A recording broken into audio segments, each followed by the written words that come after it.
Hello friends, దేవుని కృప వల్ల అయ్యగారు అమ్మగారు మీ అందరికీ దేవుని యొక్క విలువైన ప్రసంగములు స్వయంగా రాసినవి మీకు అందచేయాలని కోరుకుంటున్నాం.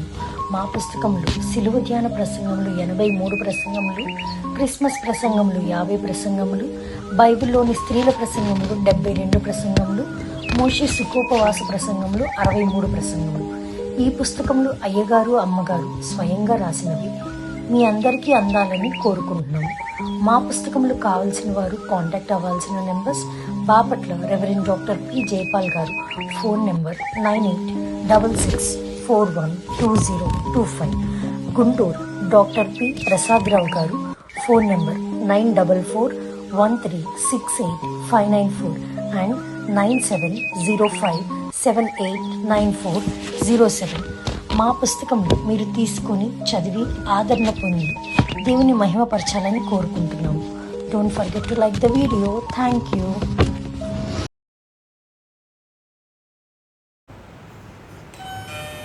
సామెతల గ్రంథము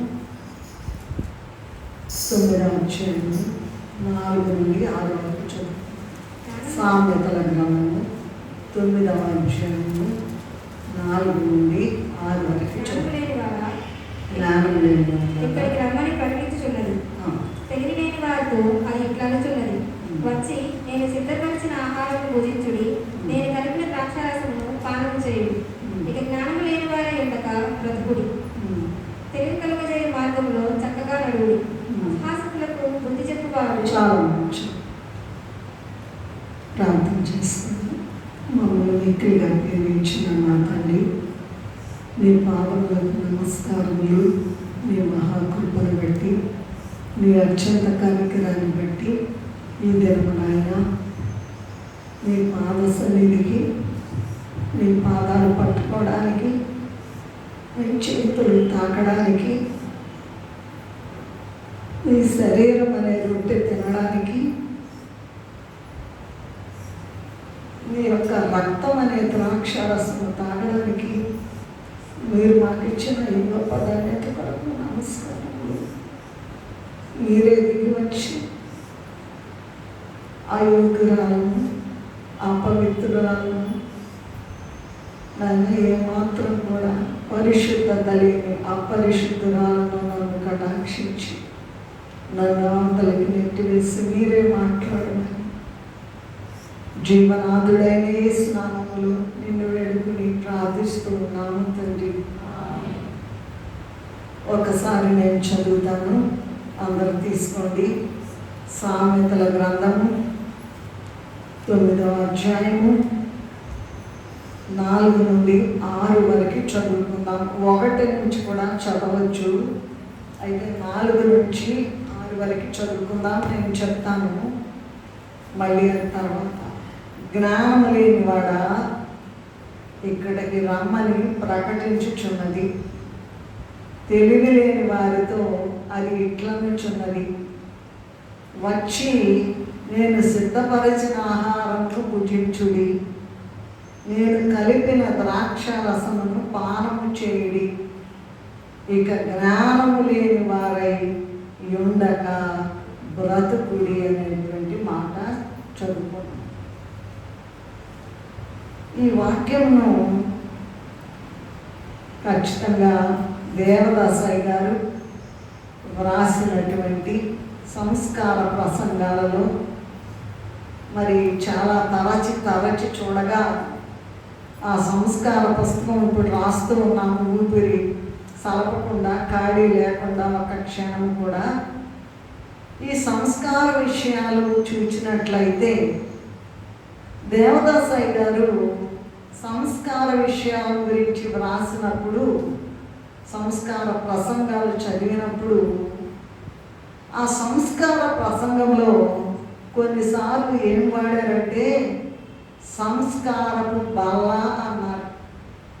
మరికొన్నిసార్లు ఏమన్నారంటే సంస్కారపు విందు అన్నారు. మరికొన్నిసార్లు ఏమన్నారంటే సంస్కారపు సహవాసము అన్నారు. ఏమన్నారండి? సంస్కారపు బల్ల ఒకసారి అన్నారు. ప్రతిదానికి ఇది ఉందన్నమాట, డెఫినేషన్, నిర్వచనం అవన్నీ చెప్పడానికి నాకు సమయం లేదు. ఒకసారి బల్ల అని వాడారు, ఒకసారి విందు అని వాడారు, మరొకసారి సహవాసం అని వాడారు. ఆ సంస్కార విషయాల్లో కొన్నిసార్లు సహవాసం అంటాం, కొన్నిసార్లు విందు అంటాం, కొన్నిసార్లు బల్ల అని కూడా అంటాం. ఇది చాలా క్లిష్టమైనటువంటి ప్రసంగము. అయితే మేము ఈ మధ్యకాలంలో 6వ పుస్తకం రాసేటప్పుడు దాదాపు 20 ప్రసంగాలు రాశాము.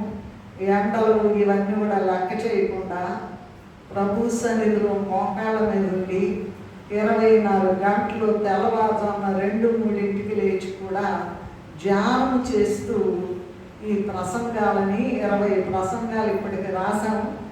50 రాయాలని మాకు ఆశ. ప్రభు సెలవిస్తే రాస్తాం.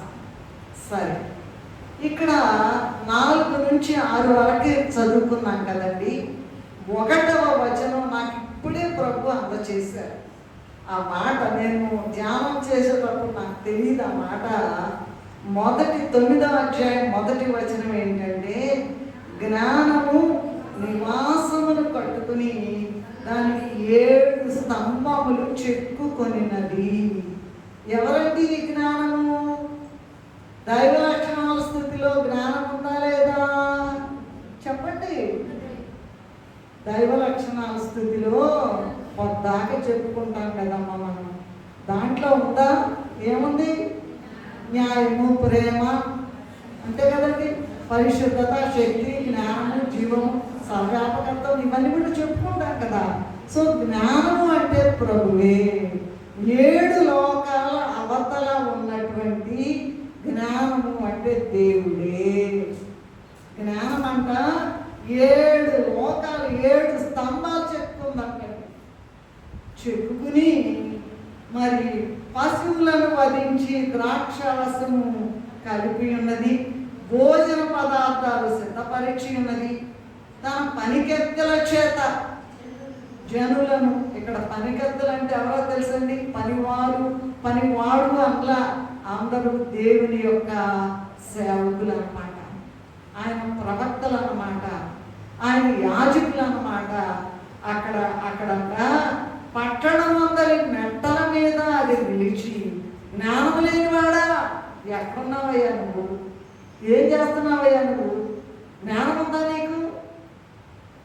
ఒక్కసారి లైన్లోకి రండి. అటు ఇటు తిరగబాకండి, మనుషుల వైపు చూడబాకండి. ఈ ప్రసంగాలు మనకి దొరకవు.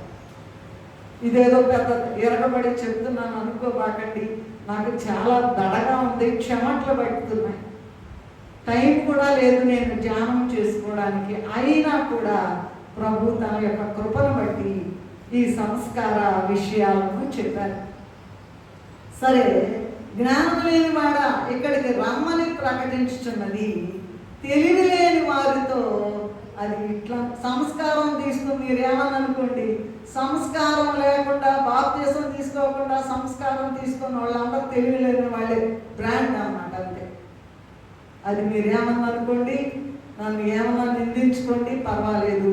ప్రభు చెప్పిన మాట చెప్తా ఉన్నా. తెలివి లేని వారితో అది ఇట్లా నుంచున్నది. వచ్చి నేను సిద్ధపరిచిన ఆహారమును భుజించుడి, నేను కలిపిన ద్రాక్షారసమును పానము చేయుడి, ఇక జ్ఞానం లేని వారై ఉండక బ్రతుకుడి. బాప్తిసం తీసుకోని వాళ్ళందరూ జ్ఞానం లేని వాళ్ళు. నంబర్ 1. నంబర్ 2, మరి ఇది తీసుకోని వాళ్ళందరూ కూడా తెలివి లేదు కనుక తెలివి కలుగు చేయు మార్గములో చక్కగా నడువుడి అని మాట్లాడుతూ ప్రభువే స్వయంగా మాట్లాడేటువంటి ఈ మాటలు ఈ దినము మనము కొన్ని విషయాలు ధ్యానం చేసుకుందాం. 1 కొరింథీయులకు రాసిన పత్రిక 11వ అధ్యాయము 23వ వచనం చదువుతారా ఎవరన్నా? నేను మీకు అప్పగించిన దానిని ప్రభువైన యేసు తన అప్పగింపబడిన రాత్రి రొట్టెని ఎత్తుకుని కృతజ్ఞతాస్తుతులు చెల్లించి దానిని విరిచి, ఇది మీ కొరకైన నా శరీరం, నన్ను జ్ఞాపకం చేసుకున్నటకై దీనిని చేయమని చెప్పాను. చాలు చాలు. ఈ ఈ మొదటి కొరింథీయులకు రాసిన పత్రిక 11:23 ప్రకారం ఏంటంటే, ఇది ఎవరు రాశారు చూడండి. ప్రారంభంలో ఎవరు రాశారు?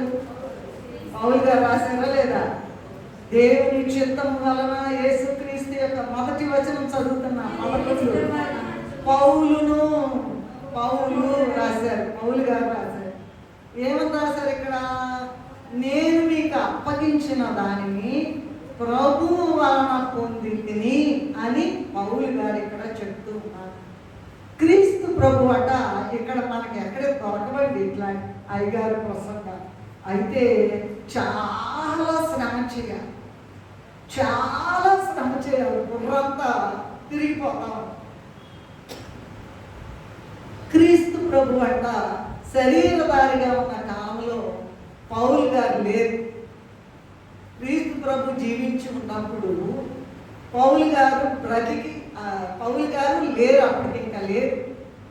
అలాగే క్రీస్తు ప్రభు శరీరధారిగా ఉన్న కాలంలో ఆయన శిష్యులకు మాత్రమే సంస్కార విషయాలను అప్పచెప్పారు. విన్నారా? ఈ సంస్కార విషయాలు పౌలు గారు చెప్తూ ప్రభు అప్పగింపబడిన దానిని అంటూ ఉన్నారు. ఇక్కడ ప్రభు అప్పగించిన దానిని అంటున్నారు. నేను మరి ప్రభు అప్పగించిన దాన్ని ప్రభు వలన పొందితిని అన్నారు. తర్వాత ఆయన క్రీస్తు ప్రభు జీవించి ఉండగా పౌలు గారు లేరు. అలాగే శరీరధారిగా ప్రభు ఉన్న కాలంలో ఆయన ఎవరికి ఇవ్వలేదట. ఆ యొక్క గొప్ప ధన్యత ఎవరికి ఇవ్వలేదట. ఎవరికంటే మరి ఎవరికి ఇవ్వలేదు, ఆయన శిష్యులకు మాత్రమే. ఇదిగోండి శరీరం అంతా ఆయనకే ఇచ్చారు. ఇప్పుడు తీసుకునే వాళ్ళందరూ ఆయన శిష్యుల లెక్కలోకి వస్తారు. రైట్. మరి మత్తయి సువార్త 28:20 ప్రభు ఏం చెప్తారంటే, సదాకాలము నేను మీతో కూడా ఉన్నానని చెప్పిన దేవుడు నంబర్ 1. హెబ్రీ పత్రిక 13:8 యేసుక్రీస్తు నిన్న నేడు నిరంతరము ఒక్కటే రీతిగా ఉన్నాను, అవును యుగయుగములకు ఒక్కటే రీతిగా ఉంటున్నానని చెప్పిన దేవుడు ఆత్మరీతిగా పౌలు గారిలో ఉండి ప్రతి విషయము కూడా ప్రభువే స్వయముగా ఆయనతో చెప్పి జరిగించేవారు. ఎంత గొప్ప మాట చూడండి.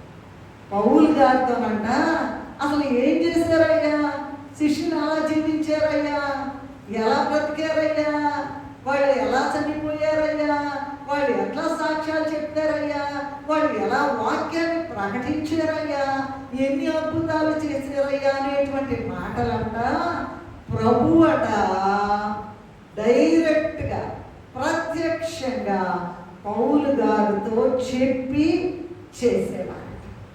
అది ప్రభు వలన పొందింది అంటే అర్థం ఏంటంటే, డైరెక్ట్గా ప్రభువే నాకు చెప్పారు. ఎట్లా కూర్చున్నారు, ఎవరు ఏ సీట్లో కూర్చున్నారు, చివరి సంస్కారపు దినము రోజు ఎవరు ఎక్కడ ఏ సీట్లో కూర్చున్నారు అనేటువంటి అన్నీ కూడా ప్రభువే పౌలు గారిలో ఆత్మరీతిగా ఉండి ప్రతి విషయము కూడా ప్రభువే ఆయనతో చెప్పి జరిగించేవారంట. అందుకని ఈయన ఏమన్నాడంటే 11:23 మొదటి కొరింథీ ప్రకారం నేను మీకు అప్పగించిన దానిని ప్రభు వలన పొందితిని అని చెప్తూ ఉన్నారు. ఇంకా మనం లోపలికి వెళ్దాం, కొన్ని విషయాలు తెలుసుకుందాం. మొదటిగా మనం చదువుకున్నటువంటి మొదటి పాయింట్లో 9:4 చదువుకున్నాం కదా, ఇప్పుడే చదువుకున్నాం. జ్ఞానం లేని వాళ్ళ ఇక్కడికి రమ్మని చదవండి త్వరగా, రెడీగా.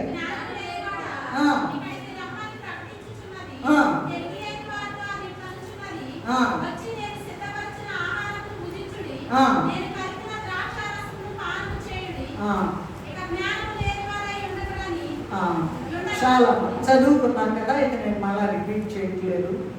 చివరి మేడగదిలోనంట, అంటే 12 మంది శిష్యులతో పాటు 12 మందిలో యోధా మధ్యలో వెళ్ళిపోయాడు కదా, చివరి మేడగది సంస్కారంలోనట పౌలు గారు లేరు.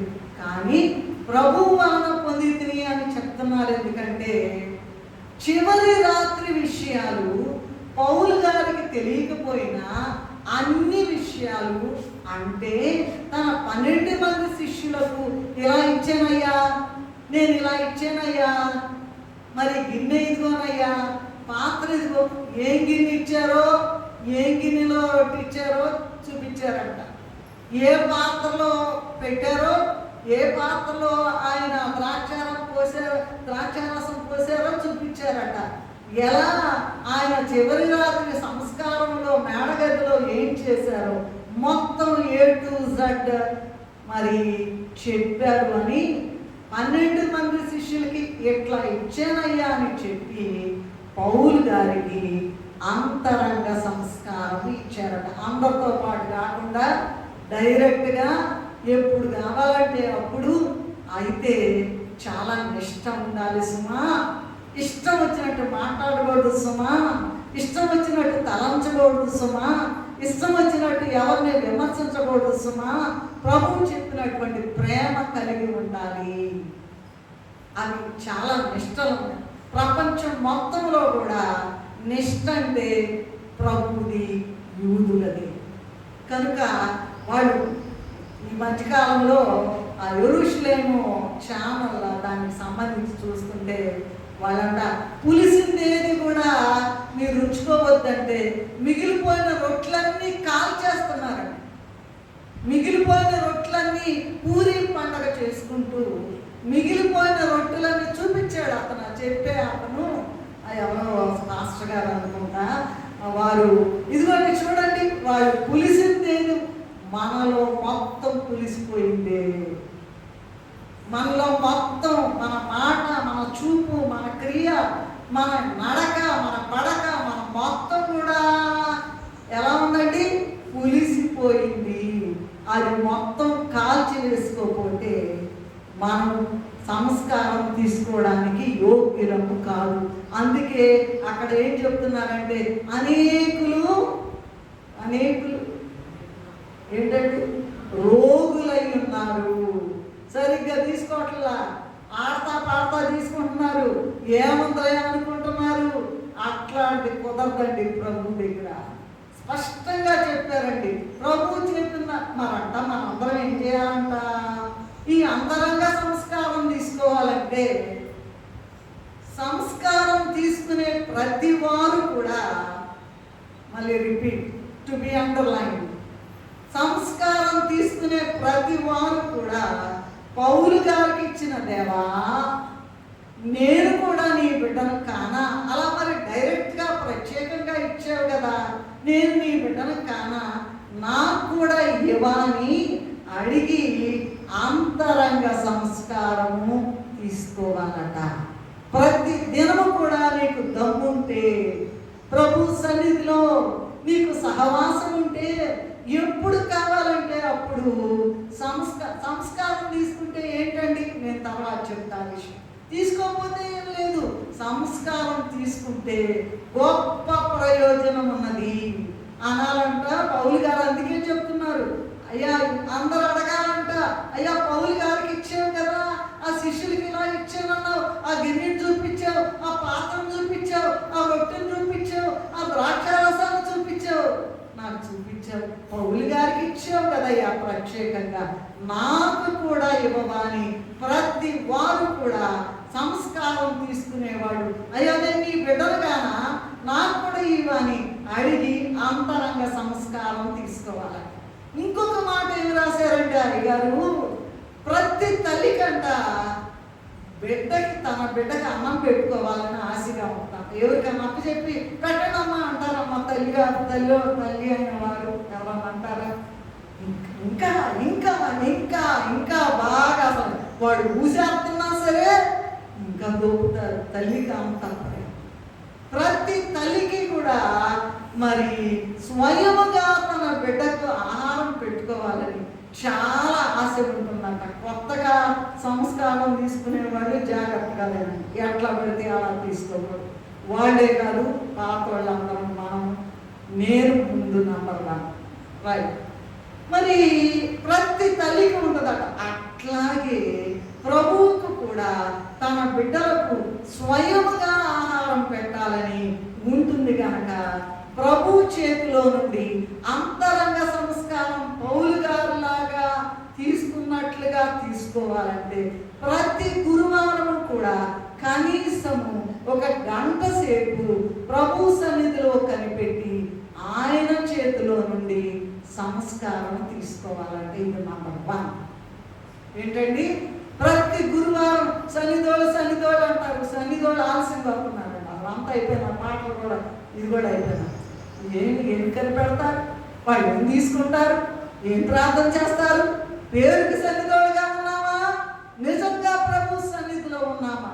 విజయవాడలో ఉన్నప్పుడు ప్రభు దిగొచ్చేవారు, ప్రత్యక్షంగా దిగొచ్చి ఇంకా అట్లాంటి విషయాలు వదిలేండి. ఏమన్నా పలానా మనం ఎందుకు రాలేదు, వత్సరం అని ఉండేది ఆవిడ ప్రభుతో మాట్లాడి ఇట్లా ఎందుకు రాలేదు నువ్వని ఎంత గద్దించారు. ప్రభువే స్వయముగా మాట్లాడు. సన్నిధోళ్ళు అంటే తేరగా ఊరికి వెళ్దాం వస్తున్నాం అనుకోబాగండి అమ్మ. ఎంత గొప్ప అంతస్తులో ఉన్నదో ఒకసారి జ్ఞాపకం చేసుకోండి. ఇది ఒక పాయింట్. రెండవది ఏంటంటే పరమగీతము 1వ అధ్యాయం 7వ వచనంలో త్వరగా చదవాలి, నాకు సహాయం చేయండి. ఎవరైనా నా ప్రాణప్రియుడా నీ మందను ఎచ్చట మేపుదువో, మధ్యాహ్నమున ఎచ్చట నీళ్ళ వాటిని తోలుదువో, ముసుగు వేసుకొని దాననై జతకాండ్ల మందల యొద్ద నేనెందుకుండవలెను. ముసుగేసుకుందంట. ఈ పెండి కుమార్తె యొక్క సౌందర్యం అంట. భార్యాభర్తలే ఎలా ఉంటారో, ఈ మట్టిలో పుట్టి మట్టిలో పెరిగే భార్యాభర్తలకే అంత ప్రేమ ఉంటే అసలైన దేవాది దేవుడు, నిన్ను సృష్టించిన వాడు, నీకు భర్త అయి ఉన్నాడు అని పలికిన దేవుడు ఎంత గొప్ప ప్రేమ, ఎంత గొప్ప ప్రేమ. ముండ్ల కిరీటము ముఖమున ఉమ్మియు 3 చీలలతో సిలువలో వేలాడే జీవబాలిగా మరణించెను.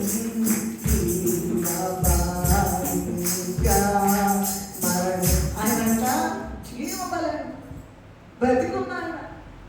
24 గంటలు లెక్కలేని కోట్ల మందితో స్తుతులు స్వీకరించే దేవుడట. ఆ జీవాన్ని వదిలిపెట్టుకుని ఇక్కడికి వచ్చేసి జీవబలిగా జీవాన్ని అర్పించేసాడంట. అందుకని అయ్యా రండి అయ్యా, ప్రభు పిలుస్తున్నారు రండి అని మాట్లాడుతూ ఉన్నారు. ఇక్కడ మరి ఈ మందల దగ్గర నేను ఎందుకు ఉండాలయ్యా? ప్రభు మందలు చాలా కోట్ల మంది ఉన్నారండి ఇప్పుడు. అయితే ఏర్పాట్లో ఉన్న పెండి కుమార్తె అందరూ చంకలు కొట్టుకుంటున్నారు. ఏమని కొట్టుకుంటున్నారో తెలుసా? మేము ఎగిరేద్దాం. ఆ మాట తలుసుకుంటేనే నాకు చెమటలు పట్టిపోతాయి. నేను నిజంగా చెప్తున్నాను, దడ గుర్తుకొస్తుంది ప్రతి క్షణం కూడా. అయ్యా నన్ను ఎగిరి తీసుకెళ్తావా లేదా, నన్ను ఎట్లా తీసుకెళ్తావా లేదా, కాళ్ళు పట్టుకుని బతిలాడాలి తప్ప అందరిలాగా అట్లా కాదండి. కోట్ల మంది ఉన్నారు, ఎగిరి వెళ్ళేటువంటి స్థితిలో ఉన్నారని అనుకుంటున్నారు. కానీ కొందరు మాత్రమే 100 వరుసలో పెళ్లి కుమార్తె వరుసలో ఎవరుంటారో వాళ్ళు మాత్రమే ఎగిరి వెళ్తారు. ఆమె ఏమంటుందంటే, అయ్యా ఈ జతకాల మందల దగ్గర నేను ఎందుకు ఉండాలయ్యా? నువ్వు కనపడి మాట్లాడి అన్నీ చెప్తున్నావు కదా, నేను ఎవరు? నువ్వు కనపడిన వాళ్ళ దగ్గర నేను ఎందుకు ఉండాలి? ఎందుకు సహవాసం చేయాలి? ప్రార్థన అంటారు. ప్రార్థన ఇదిగో పట్టణాల్లో అన్నిట్లో కూడా పెద్ద పెద్ద కూడళ్లలో మనము నిలబడి ప్రార్థన చేస్తాం.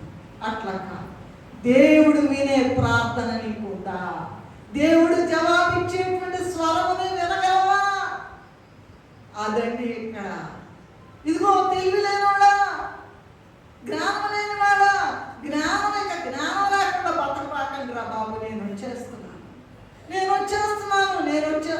అని. మరి అయ్యగారు ఇక్కడ ఏం మాట రాశారంటే, ఇక్కడ సమరయ స్త్రీ గురించి ఒక మాట చెప్పాలి. అయ్యగారు ఉదాహరణ ఏమి రాశారంటే, మరి ఆయన నా నామన మీరు నన్ను ఏది అడిగినా నాకు ఇవ్వయ్యా అని నేను ఇస్తానని ఆయన వాగ్దానం చేశారు కదా. మరి అదిగో ఆ పెళ్లి కుమార్తెకి ఇచ్చావు కదా నాయన, మరి నాకు కూడా ఇమ్మని సమరయ స్త్రీ అడిగిందంట. అడగంగానే ప్రభు అంట ఆమెకి జీవజలం ఇచ్చారు. ఎవరైతే అడుగుతారో ఇస్తారు. అయితే ఇక్కడ కొన్ని కండిషన్స్ ఉన్నాయి. ఎట్లా పడితే అట్లా సంస్కారం ఇవ్వరండి. ఏంటంటే గొంగళ పురుగు ఉందో చూసారా? గొంగళ పురుగు చక్కగా అందంగా ఉంటుందా? అందరూ ఇష్టపడతారా? మరి ఎలా ఉంటుంది? చాలా అసహ్యంగా ఉంటుంది. అంత వెంట్రుకలు వేసుకొని అది కుడితే కూడా పుడతా. ప్రతి మనిషి కూడా గొంగళ పురుగు అంట. తెలుసా నీకు? అంత లోకమే, అంత బురదే, అంత పాపమే, అంత దుష్టత్వమే, అంత దుర్మార్గమే, అంత కూడా మరణానికి సరిపోయేటువంటి స్థితి. అటువంటి గొంగళ పురుగంట నెమ్మదిగానంట గూడులో ఉంటదంట. ఎవరన్నా కనపడితే చంపేస్తారు. అందుకని అదేం చేస్తుందంట? గూడు కట్టుకొని గూళ్ళోకి వెళ్ళి గూళ్ళో నివసిస్తుందట టైం అయ్యేదాకా.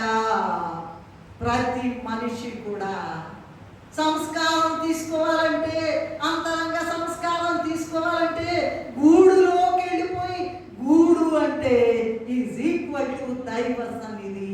ప్రభు ఏం చెప్తారు? ప్రభు కనపడతారు, మాట్లాడతారు, స్వరం ద్వారా మాట్లాడతారు, కొన్ని ఉదాహరణలు చూపిస్తారు. ఆయనకి ఎట్లయినా మాట్లాడతారు. ఆయన మాట్లాడకుండా ఉండరు.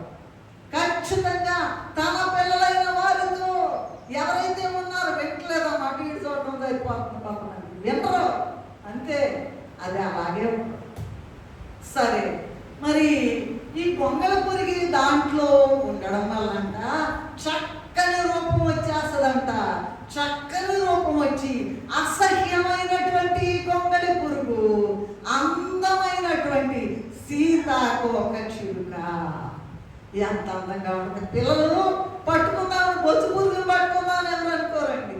సీతాకోక చిలుక రంగురంగులుగా ఎంత సౌందర్యంగా బయటకు వస్తుంది కదా. అలాగే ఆత్మకి శరీరానికి అసలు పడతంటాడు. వినండి అంటే వినలేదు, ప్రార్థన చేయని అంటే చేయనీదు, టైంకి రండి అంటే రానీదు. ఏమా ఎన్నన్నా చేసుకోండి, ఎన్ని యుగాలు గడిచినా కూడా అంతే. ఎక్కడ వేసిన గొంగళి అక్కడే అంటారు. అది మాట. ఈ గొంగళి పురుగు దాంట్లో ఉండడం వలన చక్కని రూపము కలిగి సీతాకోక చిలుక ఎగిరిపోతుంటే మనము కూడా జయ ప్రభు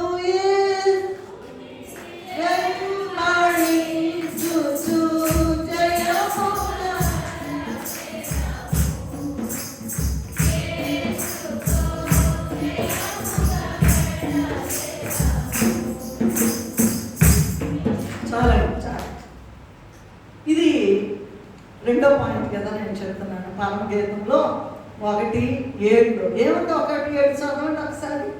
అదే కదా మనం అనుకున్నాం, మందం ఎక్కడ మేపుతాం, అదే కదా. రైట్. సో ఉండండి ఒక్క నిమిషం. ఇప్పుడు గూడులో ఉండి అందమైన సీతాకోక చిలుకగా తయారవుతుందంట. ఇక్కడ సన్నిధి చేసేవాళ్ళు ఆ సన్నిధి అనేటువంటి గూడులోకి వెళ్ళిపోయి దేవుని యొక్క లక్షణాలనే నగలను సంపాదించుకుంటారు. ఏమా నీకెన్ని నగలు ఉన్నాయి? నీకెన్ని కాసులహారాలు ఉన్నాయి? నీకెన్ని నెక్లెస్లు ఉన్నాయి? నువ్వు సంపాదించుకుంటేగా భూమి మీద ఉండగానే సంపాదించుకోవాలి. ఏమీ లేదు. బోర్డు మెడ వేసుకుని వెళ్ళాలంటే వెళ్ళడానికి కూడా అవకాశం ఉండాలిగా. దేవుడు తీసుకోవాలిగా. దేవుడు పెళ్లి కుమార్తెగా కన్సిడర్ చేయాలి కదా, పరిగణించాలి కదా. దైవ సన్నిధిలో నీ లక్షణాలన్నీ కూడా ఈ గొంగళ పురుగు చండాలంగా ఉండేటువంటి అవన్నీ కూడా పోతాయట. దైవ సన్నిధిలో పోయి టైం ఎప్పుడు వస్తుందో, పెళ్లి కుమార్తె ఎప్పుడు ఎగిరిపోద్దో అప్పుడు హాయిగా హాయిగా వెళ్ళిపోతామయ్యా మేఘంలో వెళ్ళిపోతామయ్యా అని అందంగా బయటకు వస్తుందట. ఈ లోకంలో ఉన్నంత వరకు కూడా ఒకటి ఏంటంటే శరీరముకి ఆత్మకి బద్ధ విరుద్ధం అంట. శరీరానికి ఆత్మకి పడదు. ఆత్మ శరీరం ఎప్పుడు కూడా విరోధముగా అపేక్షిస్తుందని గలతీయులకు రాసిన పత్రిక 5వ అధ్యాయం 17వ వచనంలో ఉన్నది. ఈ శరీరం అంట ఆత్మకు విశ్వాసమును పట్టనీయదంట. భయంకరంగా ఇబ్బంది పడతా ఉన్నాం. ఏంటిది ప్రభువా, నీ గణనామానికి అవమానం కదా ప్రభువా, ఎందుకు ఇలా జరిగిస్తున్నావు, ఎందుకు ఇలా సెలవిచ్చావు, ఎందుకు ఇలా జరిగిస్తున్నావు అంటే జరుగుతుంది. కానీ అబ్రహాముకి 100 ఏళ్ళు పరీక్ష వచ్చేసింది. 100 ఏళ్ళు పరీక్ష వచ్చేసింది. ఇదిగో విశ్వాసాన్ని పట్టనీయదంట. విశ్వాసమే వీడక మీరందరూ పరలోకమే ఇచ్చారని పాతకాలంలో ఒక ఆయన రాసి, విశ్వాసమును వీడక మీరెల్లరూ పరలోకమునే. ఎలా ఉంది, ఎలా పోతాయి రోగాలు, ఎలా పిల్లలు పడతారు, ఎలా పెళ్ళిళ్ళు అవుతాయి, ఎలా ఇదే గోల, ఎలా ఇల్లు కట్టుకుంటాం, ఇదే గోల. ఆత్మ అంట శరీరముకి ఆత్మకి బద్ధ విరుద్ధం. చదువుకోవాలంటే చదువుకోండి, గలతీయులకు రాసిన పత్రిక 5:17 తర్వాత చదువుకోండి. సో ఈ శరీరము ఆత్మకు విశ్వాసములు పట్టలేదు. ఈ శరీరమునంట బాగా నల కొట్టుకుంటేనే కానీ ఆత్మకు రూపము రాదు. నల కొట్టాలి అంటే శ్రమ రావాలి. శ్రమ వస్తే కానీ నీ సంగతిని నీదంతా బయటపడతాడు. అసలు నిలబడతావా లేదా, నీకు విశ్వాసం ఉందా లేదా అన్ని గుర్తుల్లో కల్లా చివరి గుర్తు విశ్వాసం అనే గుర్తు. ఈ విశ్వాసం ఉందా? కొన్ని విషయాల్లో ఏంటి ప్రభువా ఎంతకాలం అంటే అగు నీ విశ్వాసం పరిపక్వం అవ్వాలి కదా. పరీక్ష వచ్చేసింది. ఎంతగా వచ్చింది? కుమారుణ్ణి నరకాలి. అమ్మో, ఈ భయంకరమైన విశ్వాసం మనకి కూడా, ఈ రాకడ కాలంలో ఉన్నటువంటి మనకు కూడా ఈ శరీరాన్ని బాగా నలగొట్టుకుంటే కానీ ఆత్మక రూపము కాదంట, రాదంట. ఈ ఆత్మక రూపం వస్తేనే కానీ మేఘం ఎక్కలేమంట. మేఘంలోనికి వెళ్ళకముందే ఆయన శరీర రక్తములు మాత్రమే, ఎక్స్క్లూజివ్లీ పూర్తిగా ఆయన శరీర రక్తములు మాత్రమే మనలను ఆయన రూపంలోకి మారుస్తాయంట. తెలిసిందా? ఇప్పుడు అర్థమైందా? బాప్తిసం ఎందుకు తీసుకోలేదు ప్రశ్నించుకోండి. ఎందుకు శరీర రక్తాల్లో పుచ్చుకోవట్లేదు ఆలోచించుకోండి. క్వశ్చన్ చేసుకోండి. మీరు ఒక్కొక్కళ్ళు మిమ్మల్ని మీరే క్వశ్చన్ చేసుకోండి. కనుక ఆత్మకు రూపం రాదు. టు రిపీట్, ఈ ఆత్మకు రూపం వస్తేనే కానీ మేఘం ఎక్కలేము. మేఘంలోకి వెళ్ళక ముందే ఆయన శరీర రక్తములు మాత్రమే మనలను ఆయన రూపములోకి మార్చగలుగుతాయి. అందుకని ఈ శరీరాన్ని బాగా తుక్కుగా నలగొట్టాలంట. శ్రమల ఉపకారం, శ్రమలే హారం, శ్రమలాత్మక సుమారం. శ్రమల వల్లనే సకల సన్నిధి సమసిపోవును గాన మానవుడు శ్రమను పొందగా దైవ మానవుడు ఎట్లు కాగలడు. ఇది 2వ పాయింట్ అండి. 3వ పాయింట్ ఏంటంటే రక్షణ విందు అన్నారు. ఎందుకంటే చెప్పానుగా, కొన్నిసార్లు విందు అని వాడారు, కొన్నిసార్లు సహవాసం అని వాడారు, కొన్నిసార్లు ఏం వాడారండి అమ్మా? నేను వినపట్లేదు. సహవాసం అన్నారు, విందు అన్నారు, తర్వాత రైట్, వెరీ గుడ్. సరే, ఈ రక్షణ విందంట లూకా సువార్త 14వ అధ్యాయం 16 నుంచి 24 వరకు చదువుకున్నట్లయితే ఈ విందును గురించి అనేకులకు ఆహ్వానం అందిందంట. ఎవరు బాప్తిసం తీసుకోవద్దన్నారు, ఎవరు శరీర రక్తాల్లో పాల్గొవద్దన్నారు, అందరికీ వచ్చిందంట ఆహ్వానము. విందు సిద్ధపరిచింది దేవుడే, ప్రభువే. మానవులను రక్షించుటకు క్రీస్తు యేసు ఈ లోకమునకు వచ్చి తన ప్రాణం ఇచ్చి, ఆయనకి ఏం పనండి? తన రక్తం ఇచ్చి ఆయనకి ఏం పనండి?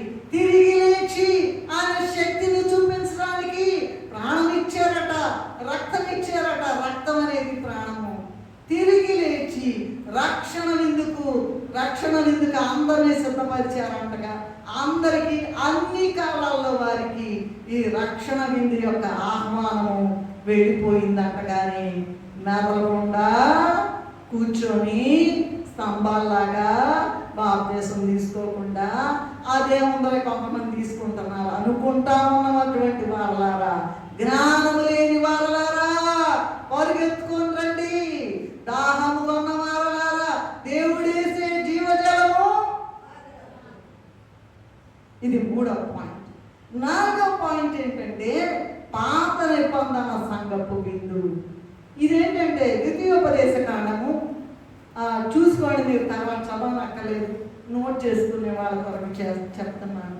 ద్వితీయోపదేశ కాండము 8వ అధ్యాయం 2 నుండి 4 వరకు చదువుకున్నట్లయితే, ఇశ్రాయేలీయులు అరణ్యంలో 40 సంవత్సరాలు మన్నానే పుట్టించారు. ఇది శరీర సంబంధమైంది కనుక అక్కడి నుంచి కురిసింది, వీళ్ళకు దాన్ని ఏమంటారు, కూర్చుకొని వాళ్ళు తిన్నారు. శరీర సంబంధమైంది కనుక శరీరానికి సరిపోయింది కానీ ఆత్మకు సరిపోలేదట. మామూలుగా భోజనం అనుకుని మీరు ఆదివారం నాడు పోగు చేసుకోవద్దంటే ఆదివారం నాడు కూడా వెళ్ళారు. అది శరీర సంబంధమైన విందు కనుక శరీరానికి సరిపోయింది కానీ ఆత్మకు సరిపోలేదు. కానీ యేసయ్య ఈ లోకానికి వచ్చి ఇచ్చినటువంటి విందు అన్ని కాలముల వారికి, అన్ని స్థితుల్లో ఉన్న వారికి సరిపడినటువంటి విందు. అందుకే ఏ జన విశ్వాసికి యేసును పట్టిస్తారండి. అదేంటండి యేసును పట్టించడం ఏంటి అమ్మా? యేసును పట్టించడం ఏంటి? మొక్కలుగా విరవబడిన శరీరము, బొట్లుగా కారేటువంటి రక్తము యేసునే వడ్డిస్తున్నారంటండి. యేసును స్వయముగా మరి ఆయనే ఏ జన విశ్వాసికి, ఏ కులమైనా సరే, ఏ మతమైనా సరే, ఎవరైనా సరే యేసును వడ్డిస్తారంట. మా అయ్యగారు రాసిన పాటలో చదువుకోండి. తను ఏ జన విశ్వాసికి యేసును వడ్డి. అందుకనే అన్ని మూలల్లో ఉన్నటువంటి వారికి ఆయన పిలుపిచ్చారు. ప్రపంచం మొత్తానికి, సర్వభూమికి ఆయన రావచ్చు కనుక రండి రండి రండి రండి, పుచ్చుకోండి. జ్ఞానం లేని వాళ్ళారా, తెలివి లేని వాళ్ళారా, రండి పుచ్చుకోండి. అయితే వాళ్ళంట 3 రకాల సాకులు చెప్పారంటండి. ఇక నేను ఆ రెఫరెన్స్లు చెప్పట్లా. లూకాసు వార్త 14 వచ్చాను 18 నుండి 20 వరకు చూసినట్లయితే ఒక ఆయన ఏం చెప్పాడంట, అమ్మ రండమ్మా అంటే ఈ సంస్కారం తీసుకోవడానికి. ఒక ఆయన ఏం చెప్పాడంటే, నేను పొలం కొనుక్కున్నానండి, నాకు అక్కడ తీరుతుందండి. అట్లాగే చెప్తారు. పొలం కొనుక్కున్నాడంట, అందుకని తీరట్లేదు. రైట్, ఎప్పుడు దాకా తీరుద్ది? ఇక విడిచిపెట్టబడేదాకా అలాగే. 2 ఆయన 5 జతల ఎడ్లు కొన్నానయ్యా, నాకు కుదరదయ్యా అన్నాడంట. ఇంకొక ఆయన అన్నాడంట, నేను కొత్తగా పెళ్లి చేసుకున్నానయ్యా, వివాహం చేసుకున్నాను, నాకు కుదరదయ్యా. ఎందుకు రాడా? ఏమింది? మామూలుగా పంచపక్ష పరమాన్నాలు 5 స్టార్ హోటల్, 100 స్టార్ హోటల్లో ఉన్నది కూడా అక్కడ కూడా దొరకనటువంటి విందు ఆయన శరీర రక్తముల విందు. ఆయనే బలైపోయారు, ఆయనే మొక్కలుగా విరవబడ్డారు, ఆయన రక్తమే ముట్లుగా కారింది, కాలువగా ఆయన రక్తం కారితే ఇవన్నీ కూడా. ఇది ఎప్పుడు విషయం చెప్తున్నా? పాత నిబంధన కాలంలో. అందుకని వీళ్ళందరూ ఇట్లాంటి మాటలు చెప్పి క్రీస్తుని నిరాకరించి ఆయన సిలువ వేసి చంపేశారు. అందుకని మరి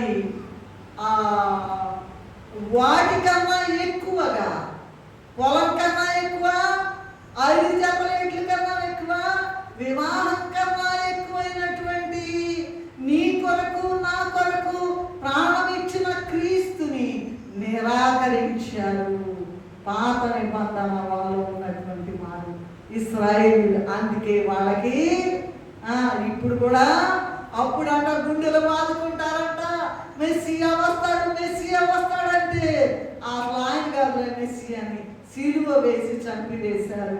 అప్పుడట గుండెలు మారుకుంటారట. అందుకని అలాంటి మిగిలిపోయిన వాళ్ళు 2% మిగిలిపోయిన వాళ్ళు 1% మిగిలిపోయిన వాళ్ళు ఇంతలో తప్పిపోయిన వాళ్ళ కొరకట 7 రాకడలు ఉంటాయంట. ఇప్పుడు రాబోయేది 2వ రాకడ. మొదటి రాకడ క్రిస్మస్ కాలంలో వచ్చినటువంటి రాకడ, 2వ రాకడ ప్రభు రామయ్య రాకడ. వద్దాక 2వ రాకడని మాట్లాడు యేసు రాజుగా వచ్చుచున్నారని మాటల 2వ రాకడ. అలాగే 7 రాకడలు ఉంటాయి. విడిచిపెట్టబడినటువంటి పెళ్లి కుమార్తె అయ్యా అయ్యా అయ్యా అయ్యా పొరపాటైంది అన్నీరు మున్నీరుగా ఏడుస్తారంట. విపరీతంగా లోకం పుట్టిన మొదలుకొని ఎనడు జరిగినటువంటి శ్రమలు, రానటువంటి శ్రమలు వస్తాయట. అందుకని మరి నీ కొరకు నా కొరకు వాళ్ళన్ని సాకులు చెప్పారు.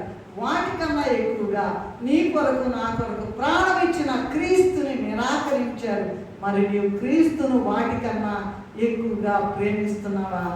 రక్షణ అందుకుంటే అన్ని దీవెనలే వస్తాయండి. ఎందుకంటే యోహాను సువార్త 14 మీ మా నామమున నన్ను ఏది అడిగినా ఇచ్చేస్తానన్నారు.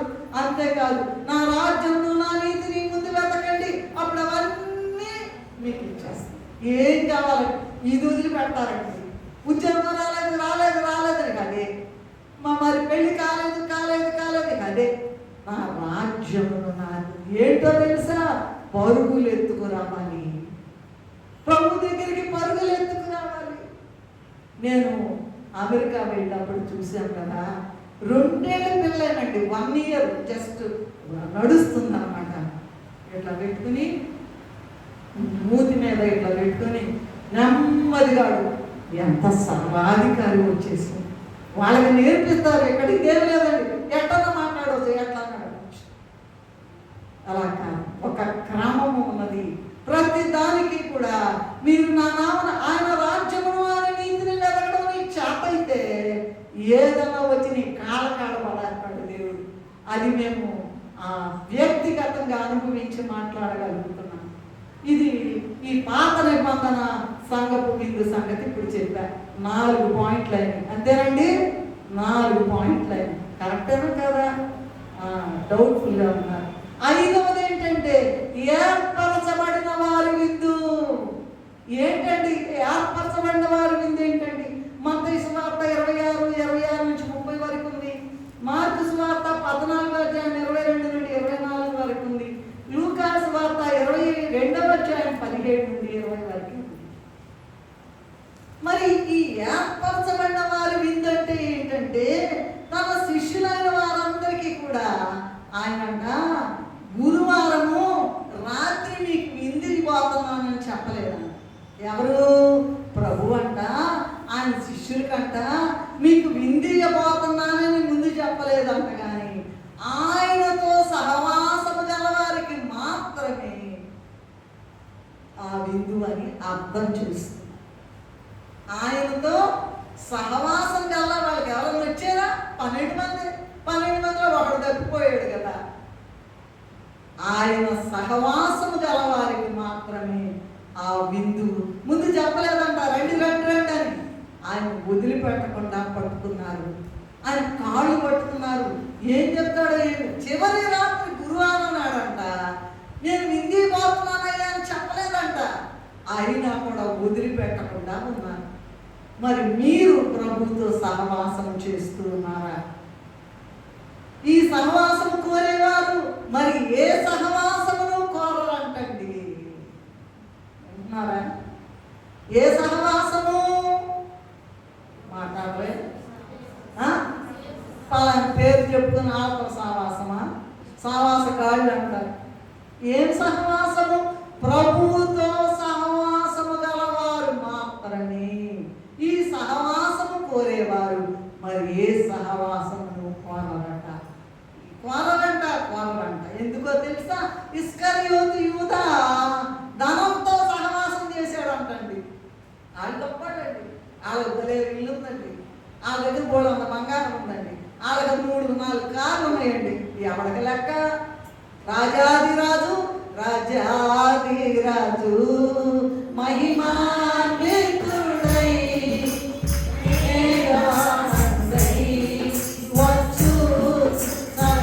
అక్కడ బంగారు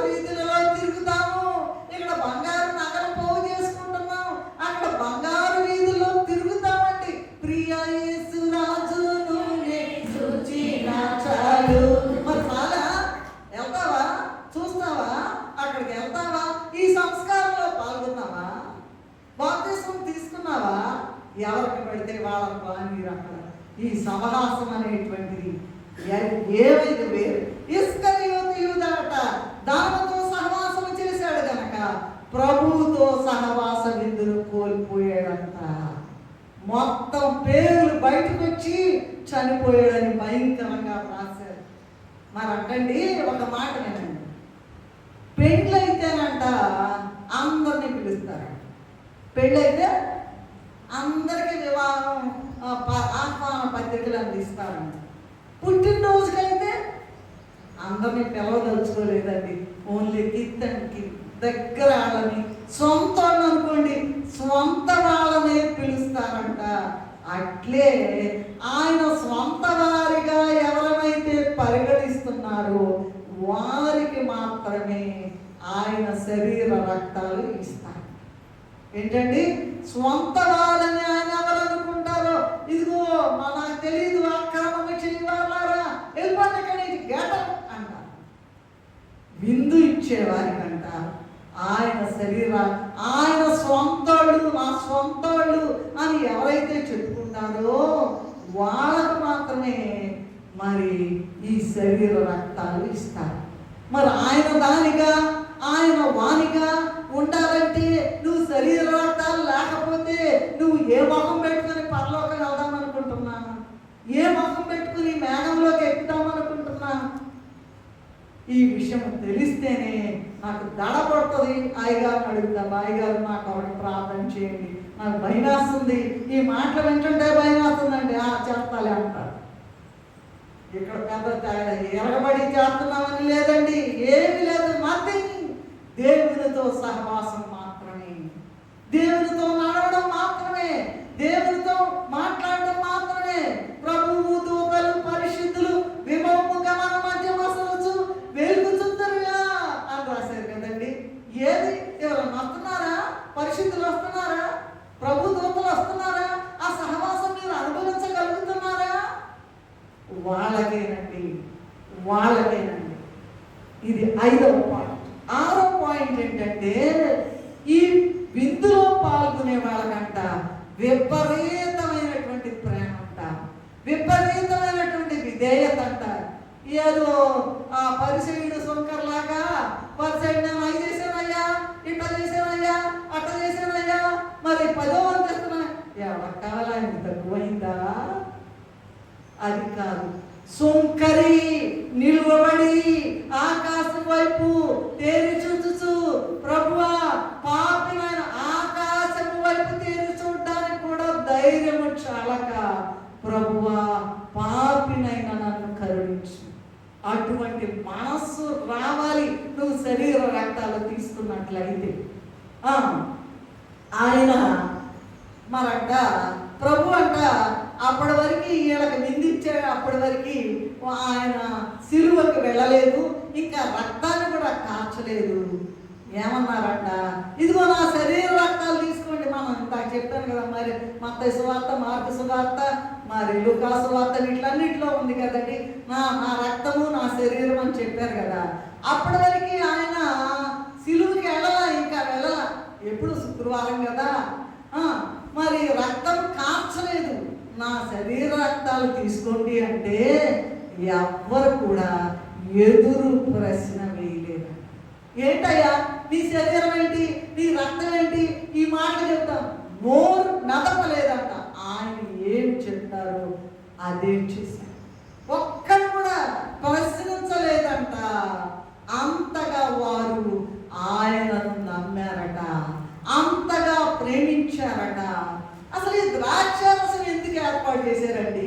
ద్రాక్షారసం యొక్క ప్రాధాన్యత ఏంటి అంటే, నోమహంట ద్రాక్ష తోట వేసి పండ్లు పిండుకొని తాగి మత్తుగా నిద్రపోయాడంట. పరమగీతము 2వ అధ్యాయం చదవనక్కల 5వ వచనంలో ఏముందంటే, పెళ్లి కుమార్తె ఏం మాట్లాడుతుందంటే, ప్రేమాతిశయము చేత నేను మూర్ఛిల్లుతున్నాను.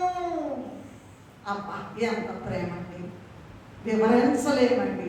ఆయన ప్రేమ వివరించలేము.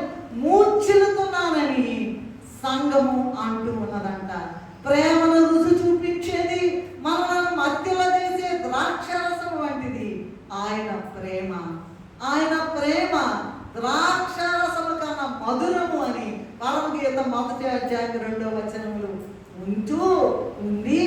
ఈమె ఆ ప్రేమను తలుచుకుంటూ ఏం మాట్లాడుతుందంటే మూర్చిల్లిపోతూ, అయ్యా నీ ప్రేమ ద్రాక్ష రసము కన్నా మధురం అయ్యా అని తట్టుకోలేకపోతున్నాను. తట్టుకోలేకపోతుందంట పెండుకుమార్. అందుకని ప్రేమాతిశయము చేత ప్రియురాలు మూర్చిల్లుటకును, క్రీస్తు యొక్క ప్రేమ అంత మధురమైనది కనుక దాన్ని విడిచిపెట్టకుండాటకును ద్రాక్ష రసాన్ని సాదృశ్యంగా వాడారు. ఎందుకు వాడారు ద్రాక్ష రసం? ఇంకోటి చెప్పచ్చు కదంటే అలా కాదు. ప్రేమాతిశయము చేత ప్రియురాలు మూర్చిల్లింది. క్రీస్తు యొక్క ప్రేమ అంత మధురమైంది కనుక దాన్ని విడిచిపెట్టకుండా ఉండడానికి ద్రాక్ష రసాన్ని సాదృశ్యంగా వాడారు. ఇశ్రాయేలీయుల యొక్క పాత నిబంధన విందుల వలన వారి ఆత్మలకి ఏమీ కూడా మేలు కలగలేదంట. అలాగే రక్షణ విందులోని వారందరూ కూడా రక్షణ కొరకు ప్రభువును రక్షకునిగానే రక్షణ పొందారా, రక్షింపడ్డారా, రక్షింపడ్డారంట. అది అంతవరకే. 30 అంతలు, 60 అంతలు, 100 అంతలు పెళ్లి కుమార్తె. రక్షణ విందులోని వారందరూ కూడా రక్షణ కొరకు ప్రభువును రక్షకునిగానే అంగీకరించారు, కానీ ఆయనను శిరస్సుగా అంగీకరించారు. ఏంటంట? శిరస్సుగా. ఇప్పుడు ఇంట్లో కుటుంబంలో ఉన్నామనుకోండి, ఎంత ప్రేమగా ఉంటాడు. ఏమా అన్నం తినలేదంటే నువ్వు రాలేదుగా, టిఫిన్ తినలేదు నువ్వు రాలేదుగా, అక్కడికి వెళ్ళా నువ్వు రాలేదుగా అంటారు. అంత ప్రేమ. ఏది? మట్టిలో పుట్టి మట్టిలో పెరిగేటువంటి వాళ్ళకి ఇంత ప్రేమ ఉంటే, ఆ మట్టిలో పుట్టి పెరిగి బురద తలుకుని భయంకరమైన గొంగళిలాగా ఉన్న నిన్ను మార్పు చేసి ఆయన దగ్గరికి రాజగు యేసు వాచునుగా రాజగు రాజు రాజగు రాజు రాణి గారు రమ్యము. ఆ రాజ్యంలో రాణివాసం కావాలి, సింహాసనం కావాలి, ఇక్కడ బాప్తిసం తీసుకోవో మతంలో దిగేదండి. మా వల్ల కాదండి. అట్లాగుంటూ గొంగళ పురుగులాగా ప్రభు వచ్చేస్తున్నాడు. హై టైం అయిపోయిందండి. మరి రక్షణ కొరకు ప్రభుని రక్షణ కోసమే అంగీకరించారు, కానీ శిరస్సుగా అంగీకరించలేదు. అందువలన శిరస్సుగా ఎవరైతే ప్రభువుని అంగీకరిస్తారో ప్రభువుతో వాళ్ళకి ఏకత్వం ఉందంట. ప్రభు చెప్పకుండా ఏం చేయడానికి. ఒక మాట నేను అయ్యగారిని అడిగాను, ఆ రిఫరెన్స్ నాకు తెలుసు. ఆమోస్ గ్రంథంలో ఏముందంటే, తన ప్రియులైనటువంటి సేవకులైన ప్రవక్తలకు చెప్పకుండా యెహోవా ఏమి చేయడం అని ఉందండి.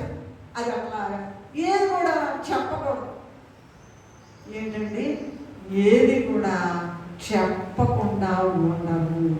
అలా జరగబోతుందంటే రెడీ. మరి నోహ గారి అంతా ఎలా సిద్ధపరిచారు? అబ్రహాం గారు ఇదిగో అలా ఆ విషయమే చెప్తున్నారు. ఆకాశ నక్షత్రాలు అంటున్నారు, సముద్రం ఇసుక అంటున్నారు. ఎందుకు ఇంత బాధ?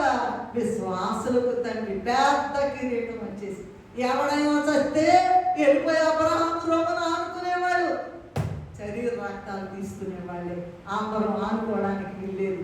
ధనవంతుడు వెళ్ళాడు. అబ్బో అసలు అన్ని పంచపక్ష బలమన్నాలు తింటూ, మరి అన్ని కూడా గొప్ప గొప్ప వస్త్రాలు వేసుకుంటూ వెళ్ళి, అయ్యా తండ్రి అయిన అబ్రహామా, ఇక్కడ నేను యాతన పడుతున్నా, కాలిపోతున్నా, నోరెండిపోతుంది, లాజరును పంపించి.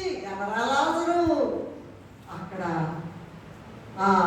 ఆ యొక్క ధనవంతుని యొక్క ఇంట్లో బల్ల కింద రొట్టె ముక్కలు ఏరుకుని తినేటువంటి ఆ లాజరు. అమ్మా అయ్యా గమనించండి, మార్పు చెందండి, ఆయనలో ఏకమవ్వండి.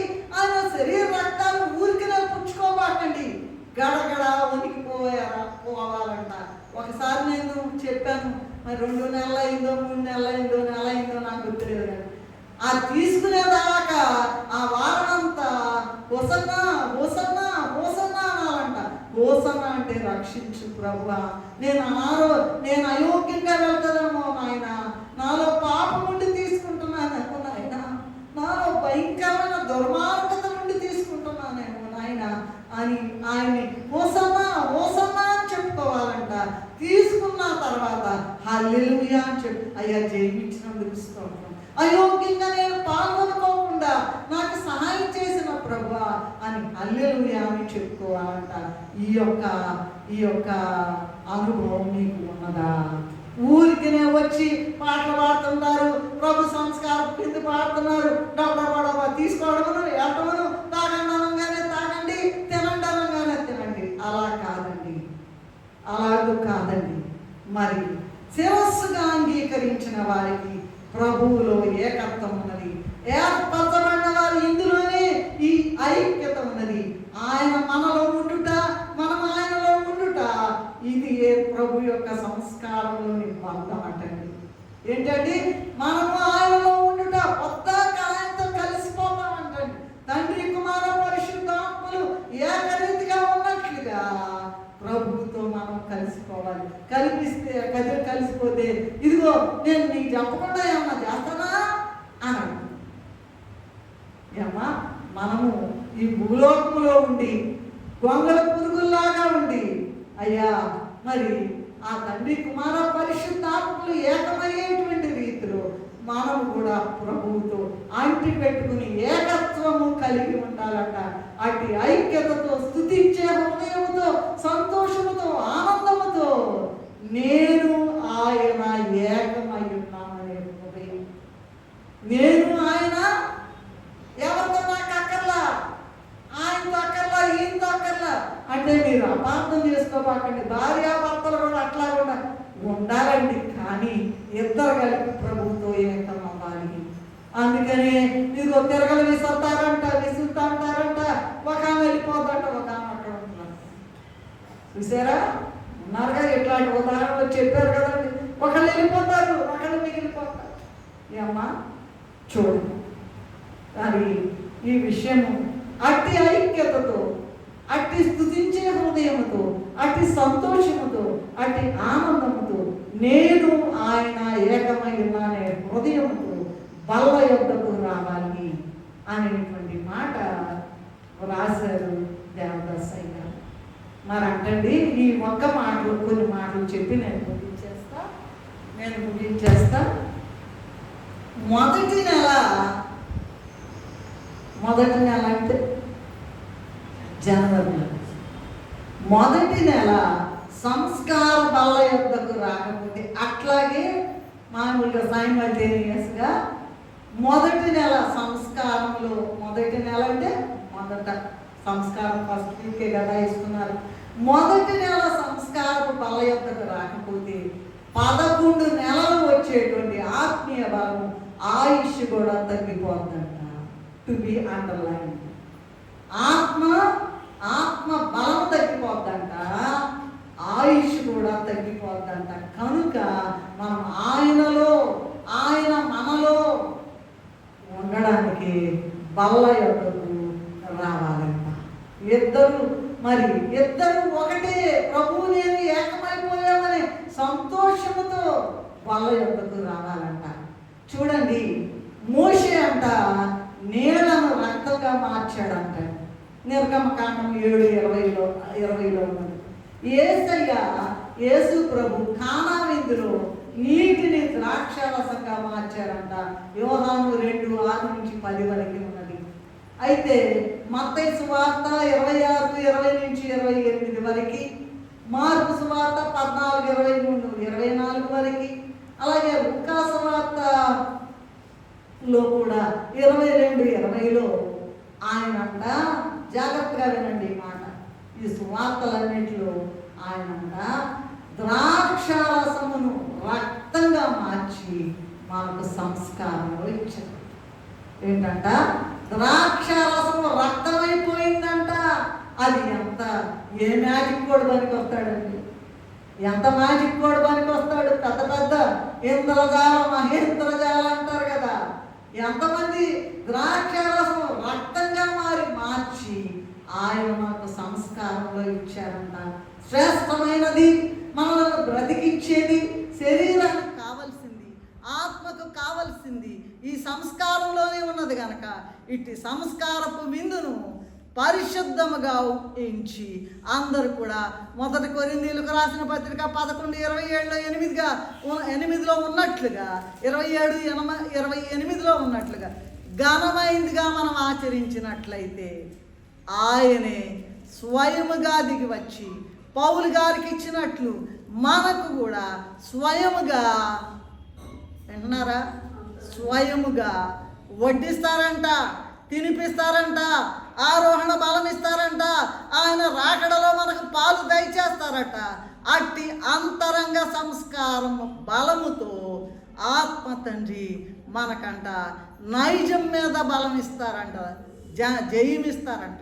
నైజము మరంట మనుషులు పాపంలోనే పుట్టారు, పాపంలోనే పెరిగారు, పాపంలోనే చస్తారు.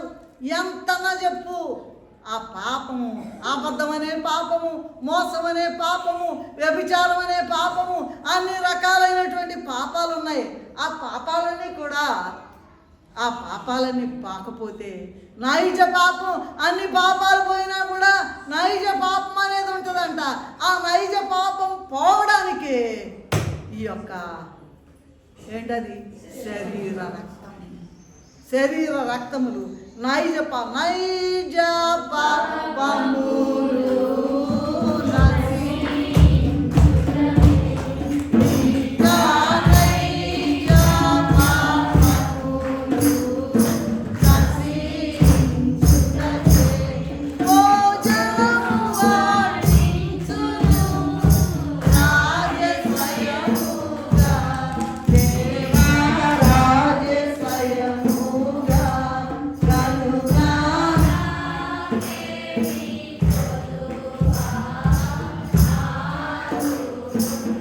అన్ని పాపాలు పోతాయంట.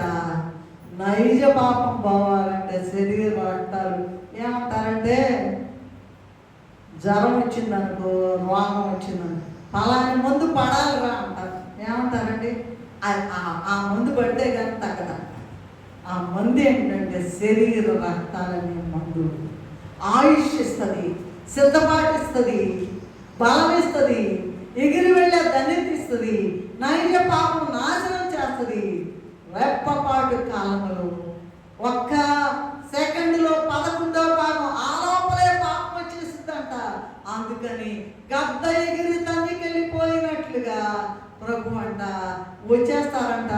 ఆ రోజంట పేపర్లోనంట రేచర్ అనే పుస్తకం మేము చదివామంట, విజయవాడలో ఇస్తే అందరూ కూడా ఎగబడ్డారు. చదువు వచ్చిన వాళ్ళందరూ ఎగబడి అందరూ నాకివ్వ ముందు మాకు ఇచ్చారు అయ్యగారు వాళ్ళు, చదువుకున్నాం. ఆ రోజంట పేపర్లన్నీ కూడా పేపర్ల నిండా మిస్సింగ్ ఏనంట, ఇంకే వార్తలు ఉంటామంట. మిస్సింగ్ ఎప్పుడు రాకడ వచ్చే రోజు మిస్సింగ్. పలానింట్లో భార్య లేదు, పలానింట్లో భర్త లేడు, పలానింట్లో పిల్ల లేదు, పలానింట్లో కొడుకు లేడు, కూతురు లేదు, మనవరాలు లేదు, మనవడు లేదు, ఆ తాత లేడు, ఆ అమ్మమ్మ లేదు, మొత్తం మిస్సింగ్ ఏనంట. ఎందుకంటే రాజాకు యేసు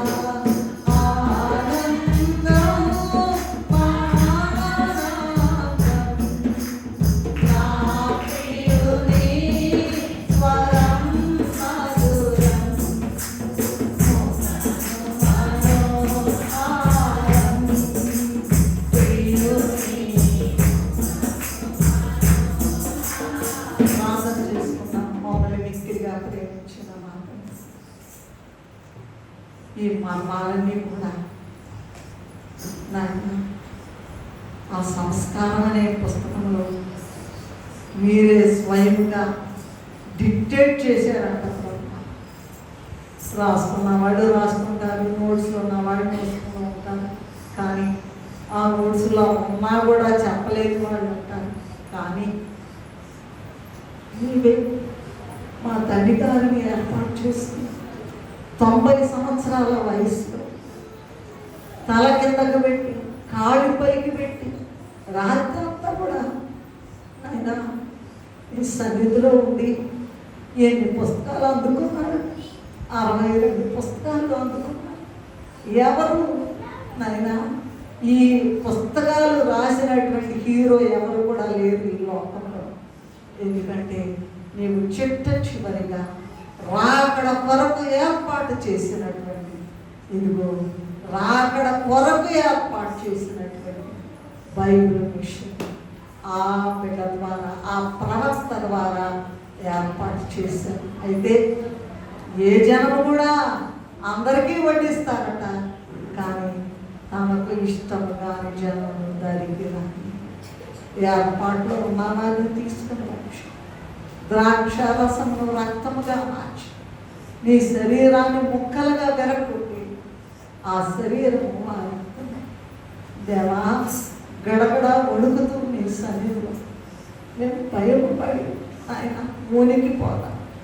నీ యొక్క శరీర రక్తాలు పుచ్చుకు ఎట్లా పడితే అట్లా పుచ్చుకోకుండా, ఎట్లా పడితే అట్లా పాటలు పాడుకోకుండా, ఎట్లా పడితే అట్లా ఆలస్యంగా రాకుండా, నువ్వు వచ్చేసిన తర్వాత అరగంటకు వస్తున్నారు కొంతమంది. అయ్యా క్షమించు.